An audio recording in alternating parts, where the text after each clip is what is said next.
John, you had the opportunity to prepare for a World Cup in your time. How do you mentally prepare towards a World Cup?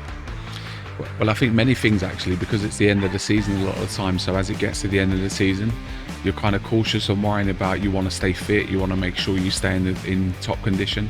So I think that's the first and most important thing. I think after that, you need a little bit of luck. You need other players to stay fit as well. Like in a couple of the World Cups and Euros, we had Rooney got injured just before it, which was a big loss for us as well. So if you can manage to keep everyone fit, I think it's a big advantage. Of course. How do you think fans remember John Terry?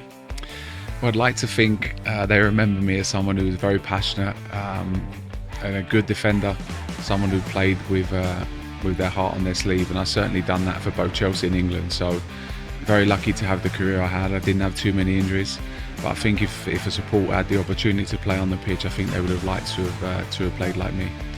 We're talking about the World Cup, but you also participated in the Club World Cup, and Monterrey faced Chelsea in 2012. Do you remember anything about that game? I was actually injured on this game, so I didn't travel with the team to Asia at the time, but I remember watching it on TV actually at a training ground. I think we won 3-1. Did we win 3-1? Yeah, 3-1. I think, yeah. So I wasn't part of it, I missed out. But I think these are great opportunities, and obviously playing against teams from different parts of the world. I mean, you guys are super passionate, quite fiery as well, and just love the game as well. So always good to play against you guys and people from Mexico. How do you perceive the city? I know you've been for a few hours in Monterrey, but what's your first impressions? Just incredible, the passion. When we come out of the airport, you know, supporters there just loving football and kind of reminiscing the Premier League days of when I played. I think we're lucky because the Premier League is probably the best league in the world, and it's shown all across the world, and you guys have watched that over here as well. But it's a great opportunity. It's my second time in Mexico, my first time in Monterrey, so delighted to be here.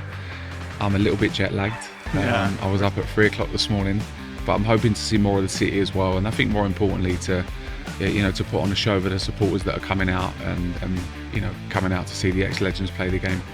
Okay, and still talking about the city, Monterrey is gonna be host of the 2026 World Cup. How does it impact a city to be host of a World Cup? Well, I think it's incredible. I think, like I said before, you guys love football. Are probably one of the most passionate group of supporters that I've seen across the world as well.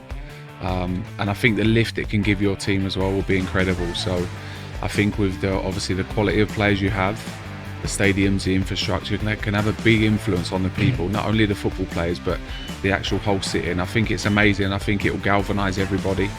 But I think the one thing you'll notice most is the support behind you guys if you manage to win that. Thank you very much for your time. Thank you very much. Nice to see you. Thank you very much. Thank you.